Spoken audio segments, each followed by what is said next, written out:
حضرت عائشہ صدیقہ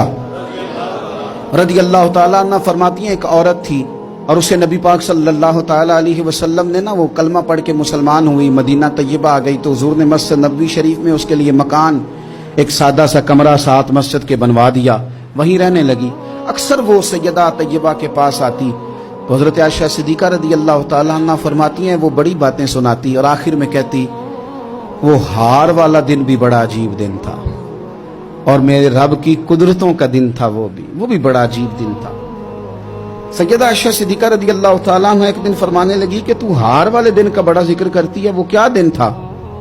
تو خاتون کہنے لگی اماں جی وہ دن تھا جب میرے رب پر بھروسہ اور مضبوط ہو گیا، جس دن میرا اپنے رب پر توکل اور بڑھا، میرے ایمان میں یقین میں اور پختگی آئی۔ کہنے لگی میں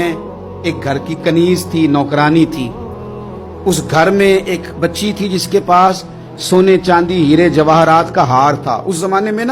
چمڑے کے اوپر لوگ ہیرے جواہرات لگاتے تھے، کئی دفعہ سرخ رنگ کے چمڑے پہ لگائے جاتے تھے، وہ بچی پہنتی تھی تو کہتی ہوں بچی کے اس نے اتار کے رکھا یا اس سے گرا وہ ہار تو چیل اسے اٹھا کے لے گئی گوشت سمجھ کے اور میرے سامنے اٹھا کے لے گئی۔ گھر والوں نے مجھ سے پوچھا، یہ بخاری میں موجود ہے،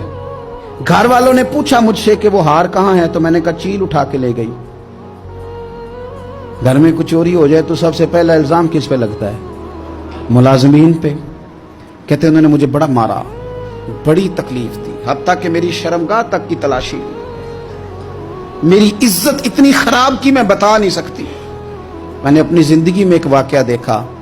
ایک امیر گھر میں چوری ہو گئی، ملازم کو اتنا مارا کہ وہ چارپائی پہ پڑ گیا، پولیس والوں سے اتنی مار پروائی گئی کہ وہ بیچارہ چارپائی پہ پڑ گیا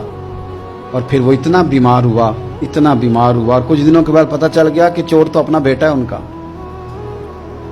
پھر اس کا انتقال ہو گیا۔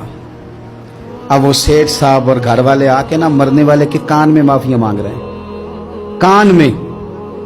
تو میں نے ان سے پھر کہا تھا کہ یہ تو اب چلا گیا ہے، تمہارا زور چلتا تھا نا تو تم نے قانون خریدا اور تم نے اسے جتنا ہو سکا تم نے اسے مار پڑوائی، تمہارے پاس جو عدالتیں تھی تم نے وہاں کاروائی کی، اب ایک عدالت قیامت کے دن لگے گی۔ یہ کمزور تھا نا، کچھ کر نہیں سکا۔ میرے نبی پاک صلی اللہ علیہ وسلم نے فرمایا سن لو، اگر سینگ والی بکری نے بغیر سینگ والی بکری کو تکلیف دی ہوگی نا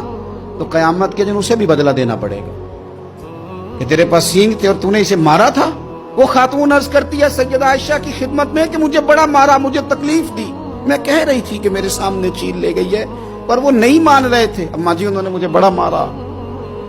حضرت عائشہ صدیقہ کہتی ہیں پھر کیا ہوا؟ کہنے لگی اماں جی جب کوئی میرا مددگار نہ رہا، مجھے تکلیف دے رہے تھے، رسوا کر رہے تھے، تو میں نے اپنے رب سے مدد چاہی، میرے رب کی طرف میں نے توجہ کی، میں نے کہا مالک اب تو ہی میرا مددگار ہے۔ کہتی ہے وہ مجھے مار رہے تھے تو وہ چیل جو ہار لے گئی تھی وہی لے کے واپس آ گئی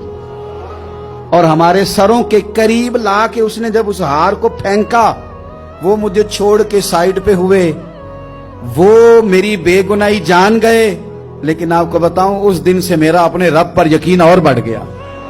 مجھے سمجھ آ گئی کہ جب انسان پورا ٹوٹ جاتا ہے اور جب کوئی چاروں جانب اس کا مددگار نہیں ہوتا تو رب تو ہوتا ہے نا، اللہ تو اس کا مددگار ہوتا ہے نا، وہ تو پھر اپنے اس بندے کی مدد کرتا ہے نا، پھر وہ تو توانائی دیتا ہے نا، وہ تنہا نہیں چھوڑتا، وہ تو آنسوؤں والوں کے آنسوؤں پہ بڑا کرم فرماتا ہے، وہ تو قسم پرسی میں آ جاتا ہے، اس کی رحمت بڑھ کے استقبال کر لیتی۔